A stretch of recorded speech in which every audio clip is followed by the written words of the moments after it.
this is Stainless Cable Solutions, and my name is Max. Today we're going to do a short video tutorial on how to install our second generation stainless post system. We hope you enjoy this video. Have a great day. Today we are going to explain stair installation for our stainless railing solution package. On this example, we are going to do 10 strands across the horizontal and down the rake, and 2 filler strands on top. On this example, we're going to have a 42-inch rail height on the horizontal and 34-inch on the rake. First step, we're going to go ahead and set the termination post back on the house. We want to make sure that this post is shim and plumb.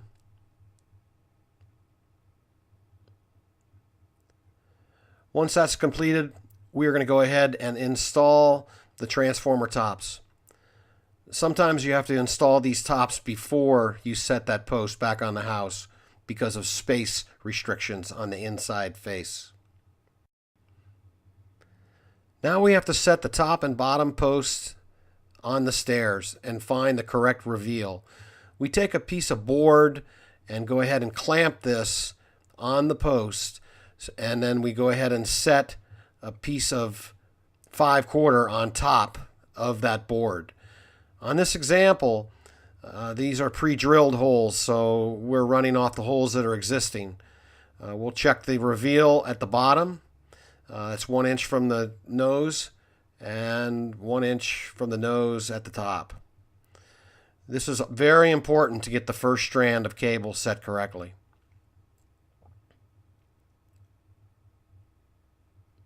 Once that's correct, we're going to go ahead and plumb and shim and temporarily mount our bottom post.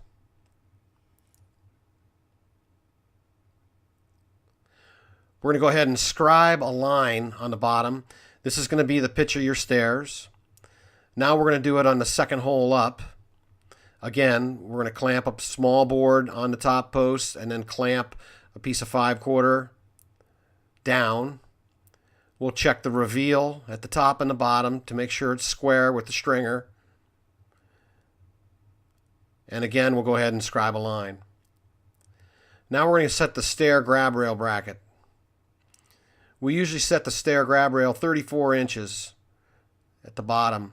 This is at the top stair post. So we'll measure up 34, scribe a line.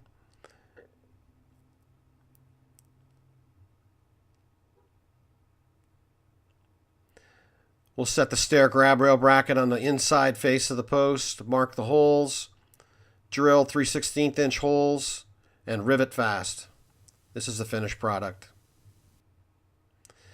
Now we'll square the top rail, checking the spacing top and bottom. We just set a framer square on the stringer. Check your measurement at the top, check your measurement at the bottom, and scribe an angle. This is going to be your cut line. Again, square it off to the stringer, scribe a line, and that'll be your cut line for your bottom post. Once that's complete, we're going to go ahead and use an abrasive saw blade. Make sure this is a stainless abrasive blade. Do not contaminate the stainless with free iron. And we're going to go ahead and buzz this post at the pitch of the stairs. Once that's complete, we're going to go ahead and clean off the edges. Again, make sure you use a stainless disc only. Right now we're moving the scribe lines around and we're marking them. This is where you're going to be drilling the inside face of the posts. On this particular example, we're using lock tees. Again, we have multiple types of hardware. If you're using a threaded tensioning terminal, you'll be drilling on both sides of the post. We have 2 scribe lines since we scribed the lines on the first and second hole. We'll go ahead and find our gap, which is 3 inches on center, transfer those lines. And now we'll go ahead and drill a 5/16 inch hole for the lock tees. Again, follow the drill specs for the hardware that you're using on your project. Once that's complete, we're going to install the adjustable stair post tops. You want to drill a 3/16 inch hole on each side. Again, this is a custom application, so you have to drill.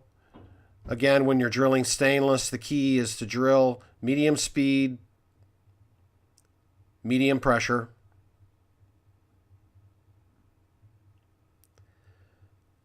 Punch a 3/16 inch hole through and rivet fast.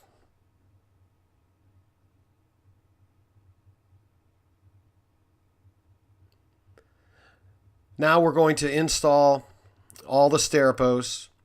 We're not showing any intermediate posts on this example, but you'd have to do the same thing. Scribe a line on your intermediate, transfer them, and drill the holes. Once that's complete, we'll set the top rail and blocking.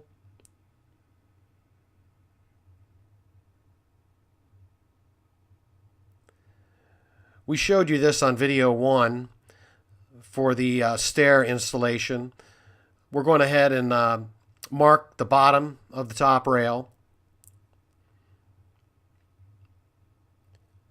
And we made this jig to fit the transformer tops.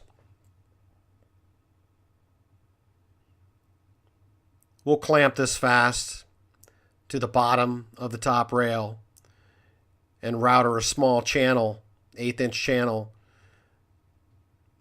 to accept the transformer tops. Again, if you're setting a 42 inch rail height and you're using 2x stock, which is required to reach a 42 inch height, you will not be able to router out the top rail. In turn, you'll have to router out the blocking instead of the top rail, since you'll lose 1/8 of an inch if you router out the top rail and you're trying to get to a 42 inch rail height.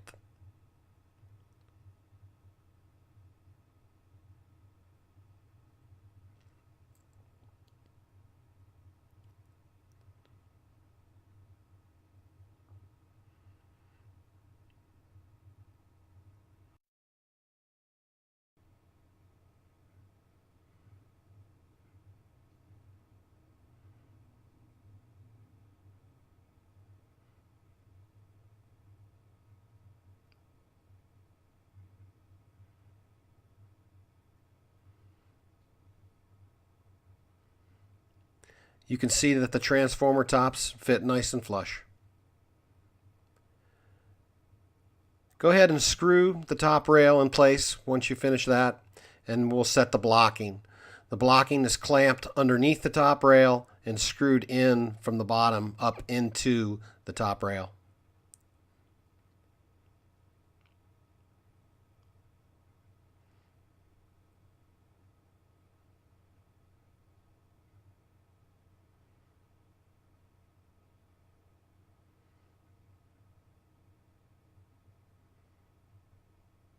Once that's complete,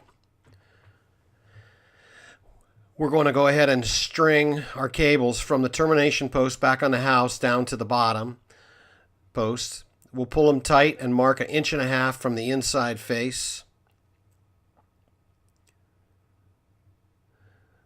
We'll go ahead and cut that cable at the mark and swage on the lock tees. Want to make sure the lock tee is flush.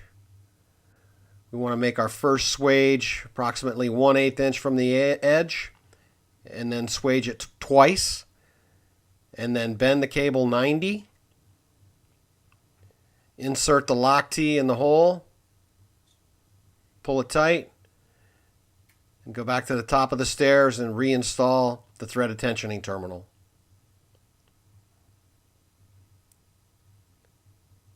You'll have to repeat that process for all of your cable strands. Once that's complete, you'll have 2 filler strands at the top. You'll have to put lock tees on and threaded tensioners, and there's the finished product.